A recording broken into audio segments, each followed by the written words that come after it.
Hello to the pessimistic, optimistic, and everyone in between.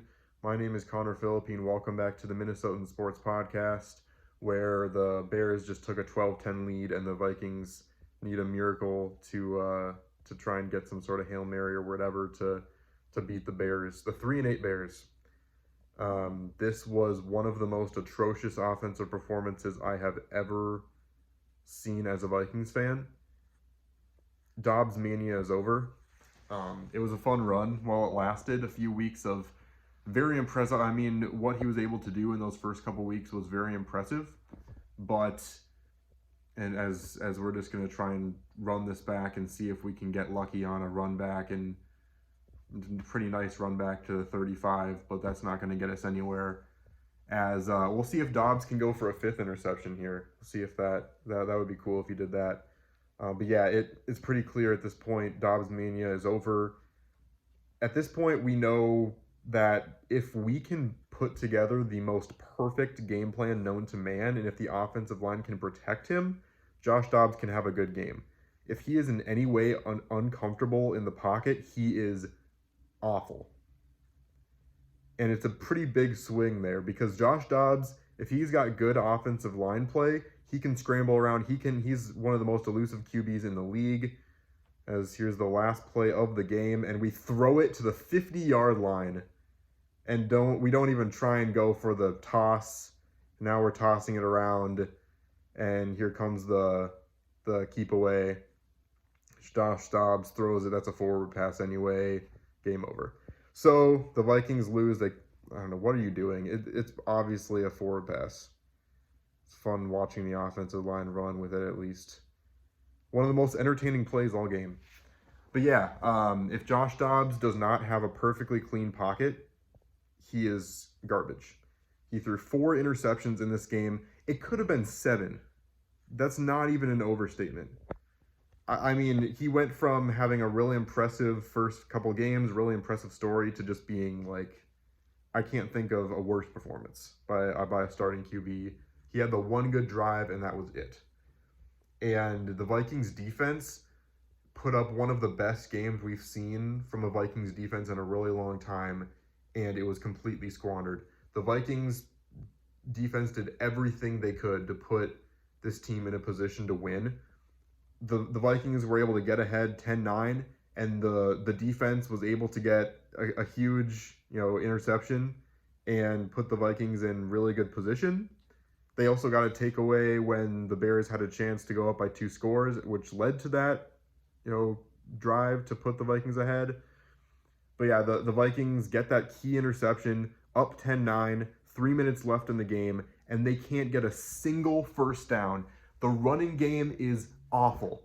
And that has nothing to do with the backup quarterback. That has nothing to do with who the change of the guard was. That just has to do with the fact that this team can't run the ball. It's been the same issue. I don't know what needs to change, but something has to. Because with everything, with how absolutely horrible our offense played, we still had a chance to win. The Bears still tried to give us this win, and we couldn't pick up 1 or 2 first downs. We needed to pick up 1 first down just to kick the field goal that would have forced the Bears to get a touchdown, which probably wouldn't have happened because the Bears' offense was almost as bad as ours tonight. That's all we needed.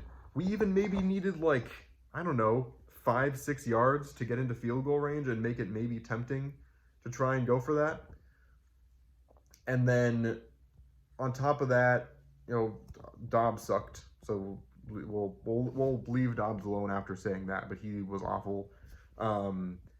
The defense was really good, like I said. The offensive play calling and decision making by Kevin O'Connell was atrocious in this game as well. Obviously, you can't blame him when Dobbs throws 4 interceptions in some ways, but also some very questionable decisions, including the stupid decision that really could have completely changed a very defensive game. It's a 3-3 game. You are coming off of, you get the ball to start off the half. It's 3-3. Your defense has allowed 3 points in the entire game. And it's a 4th and 7 at right near the 50-yard line. And you decide to go for that? Kevin O'Connell goes for that. All you need to do, every everything in the coach rule book says, hey, your team has only given up 3 points in the entire game, and you're at the 50-yard line, punt it away, trust your defense. If you pin them within the 10-yard line, do you really think that your defense that has only allowed 3 points all game long is going to let them go all the way down the field? No. They're going to stop them. You're going to get in good field position again. I mean, that's just Coach 101. I could be on the field and I would make that decision. It's just like, and then you go with that completely overly aggressive approach, but then the next drive you get the ball back and your first play is just a toss behind the line of scrimmage for no gain again. Same Zimmer crap over and over again.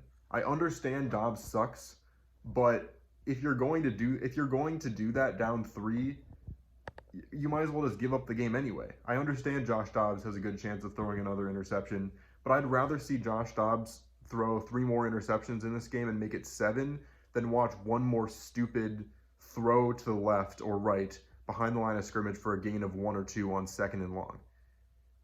It's clear that this team wasn't going to do much in the playoffs. It was clear after the Broncos game, we knew that we were going to go into a game against either the Eagles, the Lions, and the 49ers, and we were going to get crushed.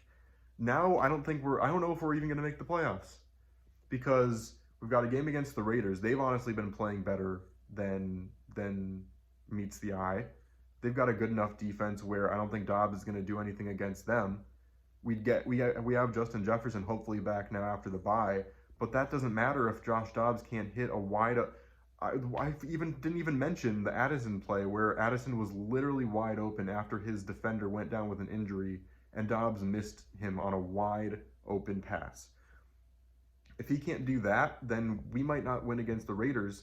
You know, the Bengals might be a win because they've been looking pretty bad without Burrow. But then we have to play the Lions twice. I mean, I really do think that 9-8 would get us the 7th seed. But I don't know if we're even going to get to that point. These were 2 wins last week and this week where the other team was literally trying to give us the win, and we didn't do it. So I don't even know if I want to see this team in the playoffs this year, because we don't deserve to get in. As much as I hate the Packers deserve a playoff spot more than the Vikings do right now.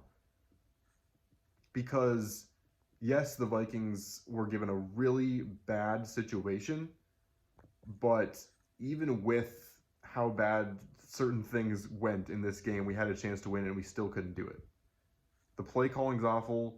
Everything through and through was awful on the offensive side. It's just incredibly frustrating. I don't even know what else to say besides just I'm frustrated. You know, we need to... I understand if we want to give Dobbs one more chance and give him Justin Jefferson and see what he can do with Justin Jefferson on the field. But if Dobbs has a bad game against the Raiders, go with Hall. We know after these couple games, we've decided now Dobbs better not be the quarterback next season. He's a good backup, don't get me wrong, but we need to decide if Jaren Hall is going to stay on this team or not. So throw Jaren Hall in there as soon as we see that Dobbs can't perform with Jefferson in there. If he suddenly starts to go off with Jefferson, great. But if he does not perform with Jefferson, throw Hall in there, see what he can do.